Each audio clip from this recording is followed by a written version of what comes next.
اللہ اکبر۔ اب پھر فرماتے ہیں وَأَمَّا الْجِدَارُ، اور جہاں تک دیوار کا تعلق ہے، وہ دیوار توڑ کے پھر آپ نے بنا دی تھی، اب اس کا کیا راز ہے؟ فرماتے ہیں فَكَانَ لِغُلَامَيْنِ یتیمین، کہ وہ دیوار جو ہے دو لڑکوں کی تھی جو یتیم تھے، فی المدینہ تھی، جو شہر میں تھے۔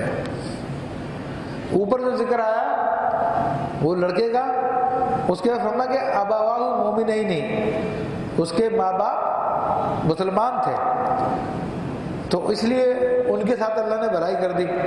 اور یہاں پر جو ذکر آیا کہ دیوار کے حوالے سے کہ یہ دو لڑکوں کی تھی جو یتیم تھے اور وہ شہر میں تھے۔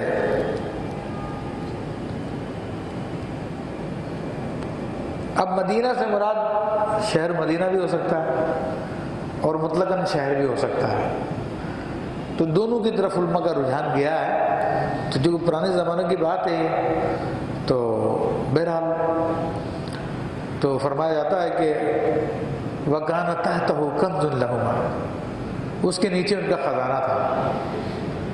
تو یہ دو یتیم لڑکے تھے، نابالغ تھے، اور ان کے باپ نے مرنے سے پہلے دیوار کے نیچے خزانہ دفن کر دیا تھا کہ جب میرے بچے بڑے ہوں گے تو یہ خزانہ نکال لیں گے۔ لیکن باپ مر گیا، بچے ابھی بالغ نہیں ہوئے تھے، دیوار گرنے کے قریب ہو گئے۔ اب اللہ تبارک و تعالیٰ نے ان بچوں کے ساتھ بھلائی کی تاکہ ان کا خزانہ ضائع نہ ہو، تو اب اللہ تبارک و تعالیٰ نے خضر علیہ السلام کو بھیج دیا۔ وَكَانَ أَبُوهُمَا صَالِحًا، اب یہ نیکی کیوں کی گئی ان لڑکوں کے ساتھ؟ فرمایا کہ ان دونوں لڑکوں کے جو کا والد تھا وہ نیک آدمی تھا، ان دونوں لڑکوں کا والد نیک آدمی تھا۔ اب کون سا والد نیک آدمی تھا؟ تو اس کے بارے میں حضرت ابن عباس رضی اللہ تعالیٰ عنہ فرماتے ہیں کہ ان لڑکوں کی ساتویں پشت میں ایک اللہ کا نیک بندہ گزرا تھا۔ وہ ساتویں پشت میں جو نیک بندہ گزرا تھا اس کی ولایت کی وجہ سے اللہ نے ان لڑکوں پہ احسان فرمایا۔ تو اگر کسی نسل میں کوئی ولی گزرے تو 7 نسلوں تک ان پہ کرم کیا جاتا ہے، یہ سمجھ لیجیے، اس ولایت کے فوائد اس کے اوپر طاری رہتے ہیں۔ تو اب یہ دیکھیے کہ کتنا بڑا اللہ تعالیٰ نے فضل فرمایا۔ تو وَكَانَ أَبُوهُمَا صَالِحًا، تو ان کا باپ تو نیک آدمی تھا۔ اعلیٰ حضرت رحمۃ اللہ علیہ فرماتے ہیں کہ خضر علیہ السلام کے واقعے میں تو ان بچوں کا، لڑکوں کا باپ جو ہے 7ویں نسل میں تھا، تو کیا میرے تو دادا ویسے ہی مشہور ولی ہیں تو ہم پہ تو ویسے ہی کرم ہے۔ اب آپ کے دادا پردادا سب مشہور تھے ولایت میں۔ فرمایا کہ فَأَرَادَ رَبُّكَ أَن يَبْلُغَا أَشُدَّهُمَا وَيَسْتَخْرِجَا كَنزَهُمَا، بس ارادہ کیا تیرے رب نے کہ وہ دونوں کے دونوں اپنی جوانی کو پہنچ جائے اور پھر وہ اپنا خزانہ نکال لیں۔ تو اس لیے کیونکہ بچپن میں اگر خزانہ نکل آتا کوئی چھین لیتا، کوئی لے لیتا۔ اب وہ بچوں کو پتا تھا یا نہیں پتا تھا، باپ نے دبا دیا تھا بہرحال۔ اب پتا ہو یا نہ ہو، جس نے اس خزانے کو ظاہر ہونے سے روک دیا تو وہ اس بات پہ بھی قادر ہے کہ جب بچے بڑے ہو جائے ان کو بتا دے کہ خزانہ یہاں پہ رکھا ہوا ہے۔ سمجھ رہے بات آپ؟ تو یہ سارا نظام اس کا ہے، ہمارا کوئی نظام نہیں ہے۔ ہم تو اپنی پلاننگ کر رہے ہوتے ہیں کہ ایسا کر لوں گا تو ویسا ہو جائے گا، وہ ایسا کرے گا تو ایسا ہو جائے گا۔ ارے بھائی دھوکوں میں ہو تم، ساری پلاننگ اسی کی چل رہی ہے۔ تم کچھ کرو یا نہ کرو سب کچھ ہونا ہے، اور ہونا اس کی مرضی کے مطابق ہونا، تمہاری مرضی کے مطابق کچھ بھی نہیں ہونا۔ تو اس لیے اپنے آپ کو تھکانے کی ضرورت نہیں ہے، نہ اپنے آپ کو ٹینشن لینے کی ضرورت ہے۔ بس شریعت کا مینول پکڑو، عمل کرتے رہو، جو کچھ ہونا وہ ظاہر ہو جائے گا۔ اور اس نے جو کچھ لکھا تمہاری تقدیر میں اس نے اچھا ہی لکھا ہے۔ وہ اپنے بندے کے ساتھ برا نہیں کرتا، بندے سے 70 ماؤں سے زیادہ بڑھ کے محبت کرتا ہے۔ ایک ماں جو اپنے بیٹے سے محبت کرتی ہے، اولاد سے محبت کرتی ہے، وہ کبھی اپنی اولاد کا برا نہیں چاہتی۔ تو جو 70 ماؤں سے زیادہ بڑھ کے محبت کرتا ہے تو وہ کیا برا چاہے گا؟ تو حسبنا اللہ و نعم الوکیل، اسی پہ چھوڑ دو، وہ بہترین مددگار ہے رب المشرق والمغرب لا الہ الا هو فاتخذہ وکیلا، کہ رب المشرق و مغرب کا رب ہے، اسی کو اپنا وکیل بنا لے، اسی کو اپنا مددگار بنا لے۔ تو یہ سارے کے سارے معاملات ہیں۔ تو اب فرماتا ہے رب کریم کہ ان پہ کیوں کرم کیا؟ رحمت من ربک، آپ کے رب کی رحمت سے،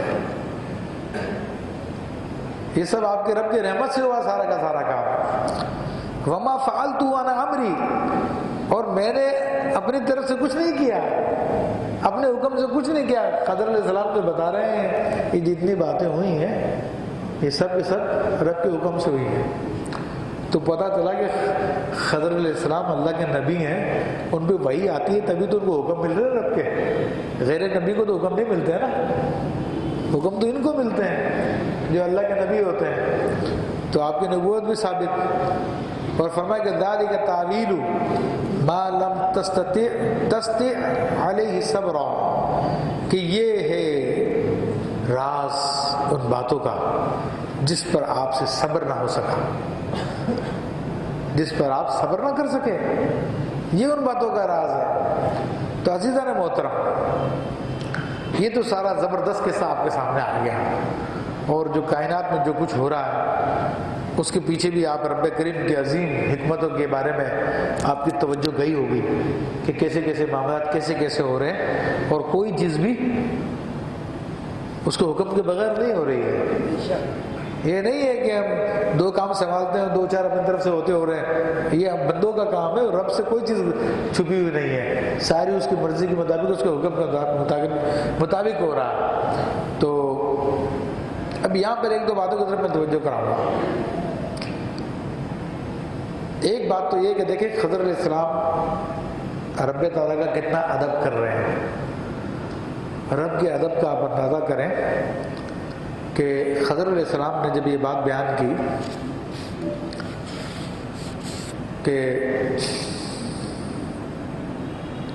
جتنی بھی آپ نے باتیں بیان کی تو اس کے بارے میں خضر علیہ السلام نے اچھائی کی نسبت اللہ تعالیٰ کی طرف کی، اور جو سخت باتیں تھیں ان کی نسبت اپنی طرف کی۔ جیسے کہ فرماتے ہیں کہ فَأَرَدْنَا أَن يُبْدِلَهُمَا رَبُّهُمَا خَيْرًا مِّنْهُ، تو ہم نے ارادہ کیا کہ ان کا رب ان کو اس سے اچھی چیز عطا فرما دیں۔ تو جب اچھی چیز عطا کرنے کی بات آئی تو رب کی طرف نسبت کر دی، ٹھیک ہے۔ اور اسی طرح جب بھلائی کی بات آئی فرمایا کہ فَأَرَادَ رَبُّكَ أَن يَبْلُغَ أَشُدَّهُمَا، کہ تمہارے رب نے ارادہ کیا کہ یہ بچے اپنی جوانی تک پہنچ جائیں، اور یہ سب کے سب تمہارے رب کی طرف سے رحمت ہے۔ تو اس میں حضرت خضر علیہ السلام نے اپنی طرف کوئی نسبت نہیں کی، رب ہی کی طرف جو ہے ساری کی ساری نسبت کی۔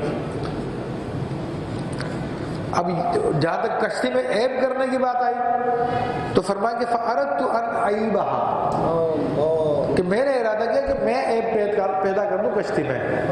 یہ نہیں کہا کہ میرا رب چاہتا ہے کہ وہ اس میں عیب پیدا کر دے، چاہتا تو رب ہی تھا، لیکن ادب والوں کی کیا بات ہوتی ہے کہ عیب کی نسبت چھوٹے کاموں کی نسبت اپنی طرف کرتے ہیں، اور اچھے کاموں کی اور پاکیزہ کاموں کی نسبت رب کی طرف کرتے ہیں۔ جیسے کہ حضرت ابراہیم علیہ السلام فرماتے ہیں وَإِذَا مَرِضْتُ فَهُوَ يَشْفِينِي، کہ جب میں بیمار پڑتا ہوں، اب بیمار کرنے والا کون ہے؟ اللہ ہی ہے نا۔ تو یوں بھی تو کہا جا سکتا تھا جب وہ بیمار کرتا تو وہی شفا دیتا ہے، لیکن کہا کہ جب میں بیمار پڑتا ہوں تو بیماری کی نسبت اپنی طرف کر لی کہ پسندیدہ چیز نہیں ہے، یشفینی، شفا وہ دیتا ہے، شفا کی نسبت اس کی طرف کر دی۔ تو یہ قرآن نے ادب سکھایا۔